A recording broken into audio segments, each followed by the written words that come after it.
I thought it would be funny to pull a prank on my wife. We had been married for 7 years, and though we loved each other deeply, I always liked joking around. One evening, while scrolling through social media, I came across a video of someone pretending to cheat as a prank. The reactions were hilarious, and I convinced myself my wife would laugh, too. Without thinking of the consequences, I decided to try it out on her. The plan seemed simple. I saved a fake contact name on my phone, used a friend's number, and sent myself flirty messages. I even left my phone in places where my wife could easily see the notifications. I thought it would be harmless fun, a silly surprise that would end with both of us laughing. But the moment she first noticed the text, her face turned pale and my stomach dropped. She didn't say anything right away. That scared me more than if she had yelled. My wife simply picked up my phone, scrolled through the messages, and placed it back down silently. I tried to keep my composure, acting as if I didn't notice. In my mind, I thought this was still part of the prank, but the tension in the air told me this wasn't funny anymore. Later that night, she came into the living room with tears in her eyes. "Who is she?" she asked, her voice trembling. My heart sank instantly.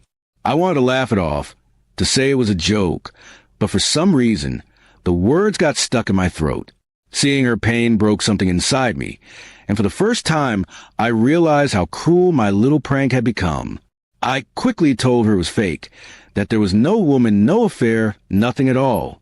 I showed her the friend's number, explained the messages, and begged her to believe me. But the damage was already done. She looked at me with disbelief, as if she wasn't sure whether I was telling the truth. The trust we had built over years was shaken in just a few hours. The next morning, she barely spoke to me. She moved around the house quietly, avoiding eye contact. I followed her, trying to apologize again, but she kept her distance. "How could you think something like this is funny?" she finally said, her voice breaking. I had no answer because deep down, I knew I had been selfish. For days, things were cold between us. Meals were eaten in silence, and laughter disappeared from our home.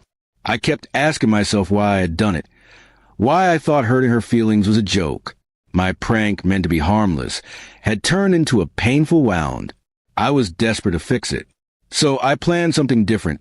Not a prank this time, but a real apology. I wrote her a long letter, explaining my foolishness and how much she meant to me. I reminded her of our first date, our wedding, the nights we stayed up dreaming about our future. Then I promised never to let jokes cross into cruelty again. I left the letter by her pillow with flowers and waited nervously. When she read it, tears rolled down her cheeks again, but this time they weren't from anger. She hugged me tightly, and for the first time in days, she spoke softly.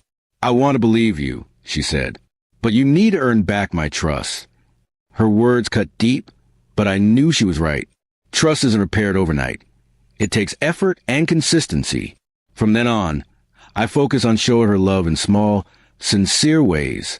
I cooked dinner, cleaned the house, and spent more time talking with her. I stopped playing silly tricks and started listening more. Slowly, her smile returned and the distance between us faded.